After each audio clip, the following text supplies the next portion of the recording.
Vamos passar a palavra aqui para o nosso amigo doutor Maurício Corrêa da Veiga, que é presidente da Comissão de Direito Esportivo da Ordem dos Advogados do Brasil, do Distrito Federal.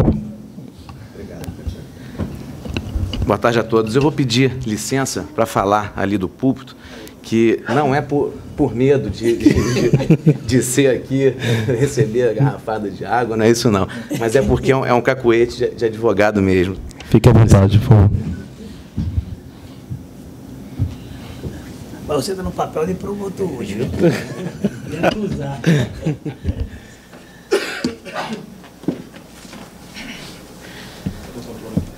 Boa tarde a todos. Foi com uma alegria muito grande que eu recebi esse convite para estar aqui hoje, participando desse seminário tão importante, Grito de Paz, 4º Seminário Nacional de Torcidas Organizadas.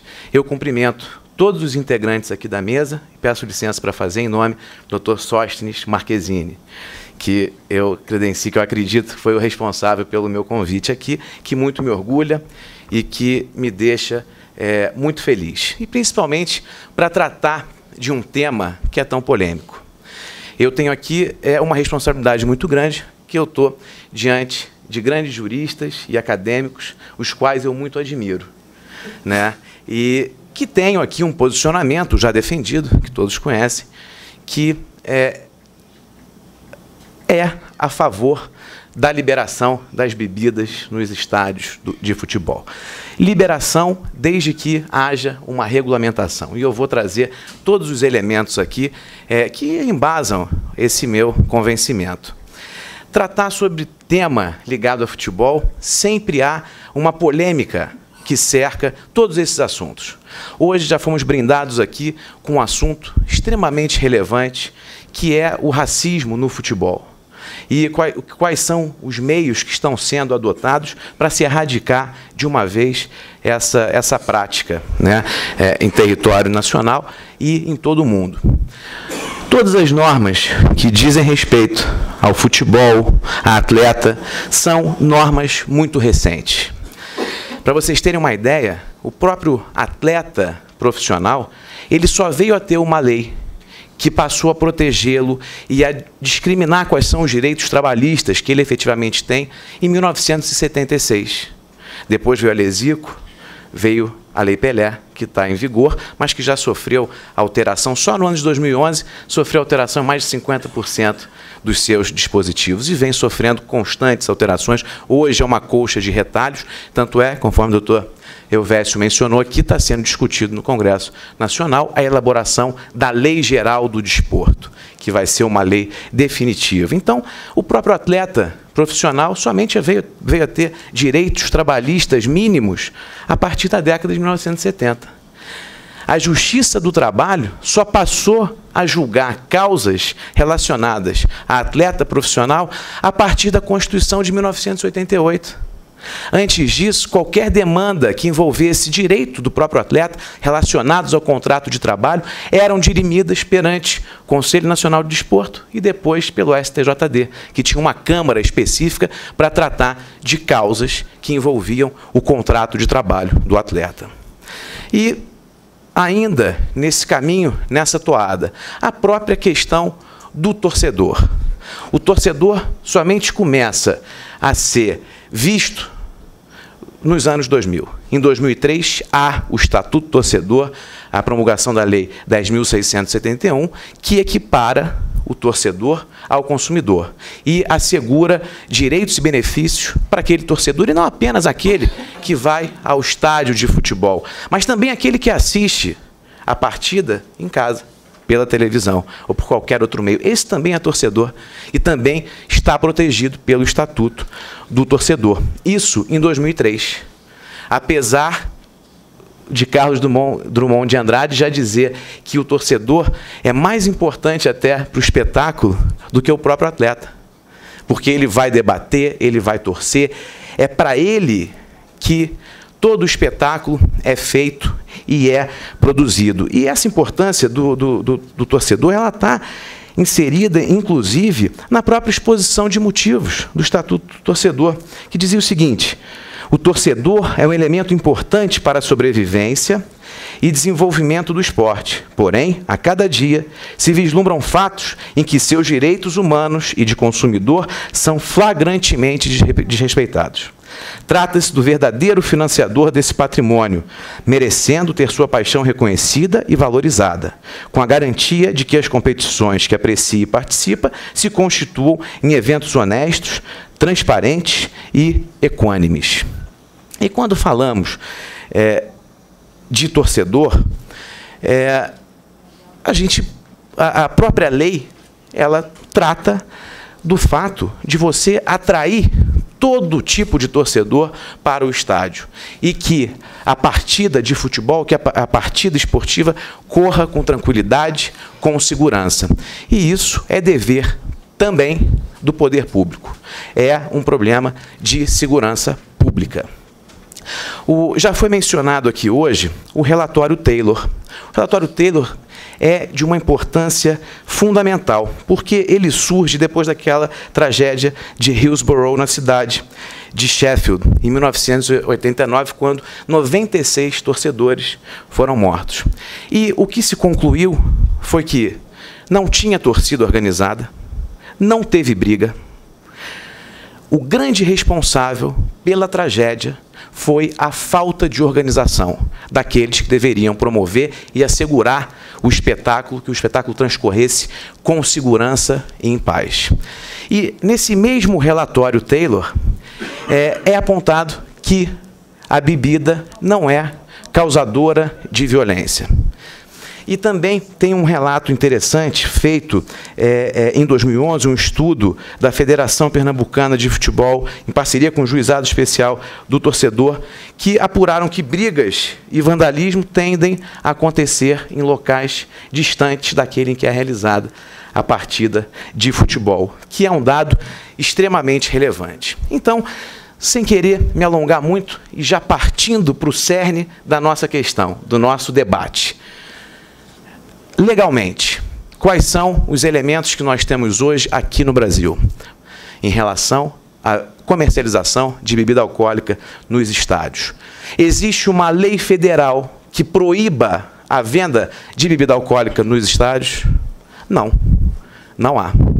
O Estatuto do Torcedor, ele é expresso em fazer uma proibição, uma vedação, que é da entrada no estádio do torcedor que estiver de posse de objetos, bebidas ou substâncias proibidas ou suscetíveis de gerar ou possibilitar a prática de atos violentos.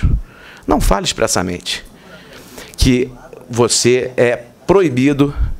que é proibida a venda de bebida alcoólica nos estádios. E aí partimos também para um ponto também cercado de polêmicas. A bebida, por si só, potencializa a violência? Eu ouso dizer que não. E pego uma experiência minha. Quando eu bebo, eu fico mais carinhoso, fico emotivo, né? Até choro no peito do amigo, fico mais bonito. Aí é uma conclusão minha, mas enfim. Mas o pessoal fica gravado aí. Pois é, liga, né? É aquela coisa. Então, são situações que dependem de caso a caso. Agora, pode aumentar a violência? Pode. Agora, para isso é que há necessidade de uma fiscalização rigorosa para coibir atos violentos. Porque se você tiver uma segurança efetiva nos estádios de futebol e uma punição exemplar, aquele que beber e praticar ato de violência, ele vai saber que ele pode ser, inclusive, banido das arenas de futebol. Então, hoje, o que nós temos? Temos leis estaduais que proíbem a comercialização. Aqui em São Paulo, até pouco tempo atrás, estava em vigor uma lei do Mário Covas, de 1996, que proibia a venda de bebida alcoólica. Então, acho que foi até em razão daquele episódio entre São Paulo e Palmeiras, e que aí optaram por criminalizar, num primeiro momento, a própria bebida alcoólica. E o que aconteceu? Bahia e Rio Grande do Norte foram os estados pioneiros em adotar leis estaduais, assegurando a possibilidade de comercialização de venda de bebida alcoólica nos estádios. E aí foram seguidas por outros estados. Espírito Santo, Minas Gerais, que em agosto de 2015 aprovou uma lei nesse sentido. E quando eu digo que não é uma liberação irrestrita da venda de bebida alcoólica, mas sim uma regulamentação. Você pode, inclusive, dizer quais são as bebidas que poderão ser comercializadas. O período em que elas serão comercializadas. Em Minas Gerais, por exemplo, você pode beber desde a abertura dos portões até o fim do intervalo do primeiro para o segundo tempo. Se entendeu que essa era uma medida importante. E eu assisti o jogo, inclusive, Cruzeiro e Joinville, tomei cerveja tranquilamente, não vi nenhum episódio de violência. Claro, era um jogo já que não tinha muito atrativo, já não tinha mais aquela busca por acesso ou descenso, mas era um jogo que tinha ali pelo menos 40 mil pessoas. O importante é que haja uma fiscalização rigorosa para coibir atos de violência. Então, nesse aspecto legal e jurídico, o que nós temos hoje é exatamente isso. Leis estaduais que autorizam a comercialização. E é até um pouco complicado, mas por que uma lei para autorizar? Porque, de fato, não existe uma lei que proíba. Então, você simplesmente dizer, não, é proibida a venda ou comercialização de bebida alcoólica, poderia, inclusive, violar o artigo 5º, inciso 2º da Constituição Federal, porque não há nenhuma norma legal que proíba. Mas os estados acharam por bem sancionar essas leis. A lei do estado da Bahia, ela está sub júdice, porque houve o ajuizamento de uma ADIM no Supremo Tribunal Federal, contestando a constitucionalidade dessa lei. Essa é uma ADIM que está, inclusive, pendente de julgamento do ministro Edson Fachin. Houve, inclusive, o deferimento da Associação Nacional dos Membros do Ministério Público, que ingressaram como amicus curiae. Então, vai ser um debate extremamente importante, extremamente profícuo. Eu espero até que haja audiências públicas, o Supremo tem feito isso. É claro que agora eles têm preocupações ali outras, porque, políticas de outras matizes, mas isso daqui vai ser fundamental, sim, que haja uma discussão franca sobre toda essa questão. Por quê? Porque há pouco tempo até fizeram uma pesquisa, quais são ali as verdadeiras paixões nacionais do brasileiro. Futebol e cerveja estão sempre entre os primeiros. Muita gente fala, eu não vou a estádio de futebol porque lá eu não posso nem tomar a minha cerveja, então eu fico em casa. O que aumenta, inclusive, as próprias emissoras a incentivarem que o torcedor ele fique em casa mesmo, faça uma reunião com os amigos e assista o jogo lá. Então, já é algo que é cultural, essa vinculação entre futebol e cerveja. Repito, o que precisa, sim, é que haja uma fiscalização efetiva e uma punição rigorosa, porque praticar ato de violência nos estádios de futebol tem que ser algo extremamente rigoroso e punido com esse rigor. Hoje, o que nós vemos é quase que uma verdadeira hipocrisia. Por quê? Aquele torcedor que quiser beber, ele vai beber antes de ver o jogo. Só que vai beber naquelas redondezas ali do estádio. E se o jogo começa às 4 da tarde, às 3h50, ele, opa, vou tomar a última aqui. E não é só ele que tem esse pensamento, mas muitos têm. E aí é que provoca um ato de desorganização e de até uma verdadeira baderna mesmo. Então, se quisesse proibir, não, olha, bebida alcoólica, ela por si só aumenta a violência. Se esse fosse o entendimento, teriam que ter um bafômetro em cada catraca e cada torcedor teria que fazer o teste do bafômetro antes de entrar no estádio. Aí sim, quer cumprir a lei? Então cumpra direito. Quer fazer? Então faça direito. Faça como é a lei seca para a direção, por exemplo. Agora, do jeito que está hoje, é que não pode continuar. Porque, na prática, o que acontece é um aumento não só de violência, mas principalmente uma desorganização. Porque vai todo mundo, todos os torcedores vão deixar para entrar naquele mesmo tempo. Então, isso é muito ruim e aumenta, sem dúvida nenhuma, os próprios casos, pode propiciar aumento de casos de violência. E a partir do momento que você regulamenta a venda de bebida alcoólica nos estádios, primeiro, você vai ter um aumento da presença do torcedor. E se você tiver uma punição efetiva, sim, aquele que quer provocar baderna, ele vai ser punido, né? Pronto, então você já vai ter a segurança de que dentro daquele jogo tudo vai ocorrer bem. Segundo, vai aumentar a arrecadação de tributos, sem dúvida nenhuma, porque muitas das vezes agora você compra a bebida do ambulante que está ali passando, que está próximo, e sem contar no aumento da geração de empregos, porque você vai ter mais gente mobilizada para esse tipo de situação.